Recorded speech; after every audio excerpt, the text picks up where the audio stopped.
நாலாவது ஒரு பிசிபி சொன்னோம் பார்த்தீங்களா, அந்த பிசிபி தான் இது. இது பாருங்கள், ஃபுல்லாக ஒட்டு போட்டு வச்சுருக்கேன். ஐசி அவுட்டு, ஐசி இல்லாமல் வச்சுருக்கேன். ஃபுல்லாக இதோட ஒயர் ஒட்டு போட்டுட்டு இந்த மிஷினை ஆன் பண்ணியிருக்கோம்.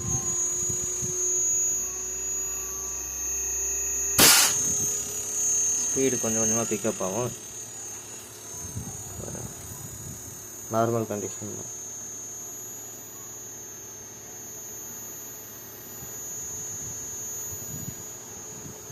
இவ்வளோ ஒயரு ட்ராக் கட்டு, இவ்வளோ ட்ராக் அடிச்சிருக்கோம் நம்ம.